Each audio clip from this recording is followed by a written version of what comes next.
ನಮಸ್ಕಾರ ರೈತ ಬಾಂಧವರೇ, ನನ್ನ ಹೆಸರು Ramesh Chougule. As a territory manager ಆಗಿ GSP ಕ್ರಾಪ್ ಸೈನ್ಸ್ ಕಂಪನಿಯಲ್ಲಿ ವರ್ಕ್ ಮಾಡ್ತಾ ಇರೋದು ಅತನಿ ಮತ್ತು ಬಿಜಾಪುರ ಏರಿಯಾದಲ್ಲಿ.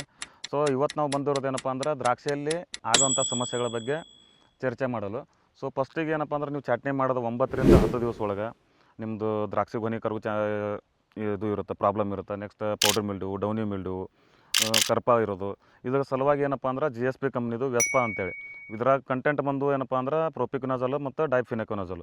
ಸೊ ಎರಡು ಕೆಮಿಕಲ್ ಏನು ಕೆಲಸ ಮಾಡುತ್ತಪ್ಪ ಅಂದ್ರೆ ನಿಮ್ಗೆ 9 ರಿಂದ 11 ದಿವಸ ಒಳಗೆ 100 ಲೀಟ್ರಿಗೆ 25 ml ಹಾಕ್ಕೊಂಡು ಸಿಂಪಡಣೆ ಮಾಡೋದ್ರಿಂದ ನಿಮ್ಮ ದ್ರಾಕ್ಷಿ ಗೊನೆ ಕರಗೋದಿಲ್ಲ, ಮತ್ತು ಆ ಸ್ಟೇಜಲ್ಲಿ ಕರ್ಪ, ಬುರಿ ಮತ್ತು ಡೌನಿ ಮಿಲ್ಡು ಬರುಗುಡೋದಿಲ್ಲ. ನೆಕ್ಸ್ಟ್ ಇದೇ ವೆಸ್ಪಾವನ್ನು ಮತ್ತು 9 ರಿಂದ 10 ದಿವಸ ಗ್ಯಾಪ್ ಇಟ್ಕೊಂಡು 19 ರಿಂದ 20ನೇ ದಿವಸಿಗೆ ಮತ್ತು 100 ಲೀಟ್ರ್ ನೀರಿಗೆ 25 ml ಹಾಕ್ಕೊಂಡು ಸಿಂಪಡಣೆ ಮಾಡೋದ್ರಿಂದ ಅಲ್ಲಿ ಏನಾಗುತ್ತಪ್ಪ ಅಂದ್ರೆ ಕರ್ಪ ಮತ್ತು powder mildew, downy mildew control ಮಾಡೋದು ಬರುತ್ತೆ. ನೆಕ್ಸ್ಟ್ ಮತ್ತು 10 ದಿವಸ ಗ್ಯಾಪ್ ಇಟ್ಕೊಂಡು 28 ರಿಂದ 30ನೇ ದಿವಸಿಗೆ ಸೇಮ್ ಮತ್ತು ಡೋಸ್ 25 ml 100 ಲೀಟ್ರಿಗೆ ಹಾಕಿ ಸಿಂಪಡಣೆ ಮಾಡೋದ್ರಿಂದ ನಿಮ್ಮದು ಕರ್ಪ, ಬುರಿ ಮತ್ತು ಡೌನಿ ಮಿಲ್ಡು ಪೂರ್ಣ 3 ಕಂಟ್ರೋಲಾಗಿ ಆಡಕ್ಕೆ ಬರುತ್ತೆ ವೆಸ್ಪಾ. ಇದೇನಪ್ಪ ಅಂದ್ರೆ ಒಂದು ಎಕರೆ ಕಾಸ್ಟ್ ಭಾಳ ಆದ್ರೆ ಒಂದು 150 ರಿಂದ 200 ರೂಪಾಯಿ ಬರ್ಬೋದು.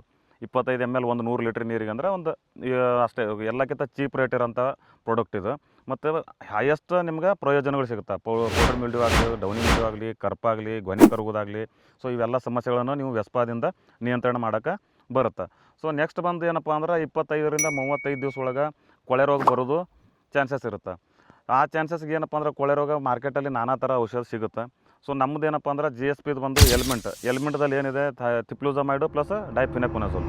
ಸೊ ಇವೆರಡು ಕೆಮಿಕಲ್ ಸಿಸ್ಟಮಿಕ್ ಆಗಿರೋದ್ರಿಂದ ನಿಮ್ದು ಕೊಳೆ ರೋಗನೂ ನಿಯಂತ್ರಣ ಮಾಡುತ್ತೆ. ಪ್ಲಸ್ ಏನಪ್ಪ ಅಂದ್ರೆ ಪ್ರಿವೆಂಟಿವ್ ಆಗಿ ಪೌಡರ್ ಮಿಲ್ಡು ಮತ್ತು ಡೌನಿ ಮಿಲ್ಡು ಇವು ಎರಡು ನಿಯಂತ್ರಣ ಮಾಡೋಕ್ಕಾಗುತ್ತೆ. ಒಂದೇ ಔಷಧಿ ನಿಮ್ಮದು ಕೊಳೆ ರೋಗ ನಿಯಂತ್ರಣ ಮಾಡುತ್ತೆ, ಪೌಡರ್ ಮಿಲ್ಡು ನಿಯಂತ್ರಣ ಮಾಡುತ್ತೆ, ಮತ್ತು ಡೌನಿ ಮಿಲ್ಡು ನಿಯಂತ್ರಣ ಮಾಡುತ್ತೆ. ಸೊ ಎಲಿಮೆಂಟನ್ನು ಏನಪ್ಪ ಅಂದ್ರೆ ತಪ್ಪದೇ ಯೂಸ್ ಮಾಡಿರಿ. ಅದು ಏನಪ್ಪ ಅಂದ್ರೆ 1 ml 1 ಲೀಟ್ರ್ ನೀರಿಗೆ 1 ml ಹಾಕ್ಕೊಂಡು ಸಿಂಪಡಣೆ ಮಾಡೋದ್ರಿಂದ ನಿಮ್ಮದು ಕೊಳೆ ರೋಗ, ಪೌಡರ್ ಮಿಲ್ಡು ಮತ್ತು ಡೌನಿ ಮಿಲ್ಡು ಮೂರನ್ನು ಹತೋಟಿ ಮಾಡೋಕ್ಕೆ ಬರುತ್ತೆ.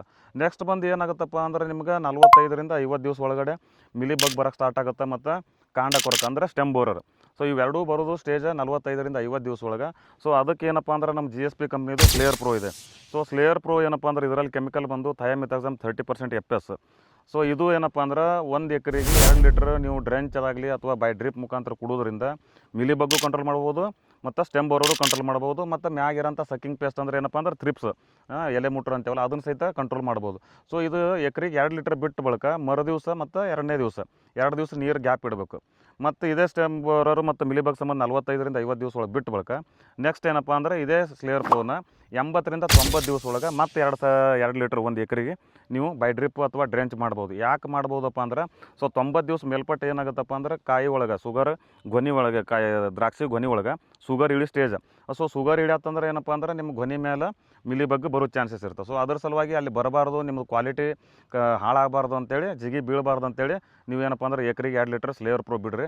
ಆ ಟೈಮ್ದಲ್ಲಿ ನೀವು ಮಿಲಿ ಬಗ್ ಕಂಟ್ರೋಲ್ ಮಾಡೋಕ್ಕೆ ಆಗುತ್ತೆ. ಸೊ ಮತ್ತೆ ಏನಾರೇ ಪ್ರಾಬ್ಲಮ್ ಇದ್ರೆ ಈ ಕೆಳಕಂಡಂಥ ನಂಬರಿಗೆ ಕಾಲ್ ಮಾಡಿರಿ. ನನಗೆ ಯಾವುದೇ ಬಗ್ಗೆ ಸಮಸ್ಯೆ ಇದ್ದರೆ ನನಗೊಂದು ಕಾಲ್ ಮಾಡಿ ಕೇಳಿರಿ. ಥ್ಯಾಂಕ್ ಯು, ನಮಸ್ಕಾರ.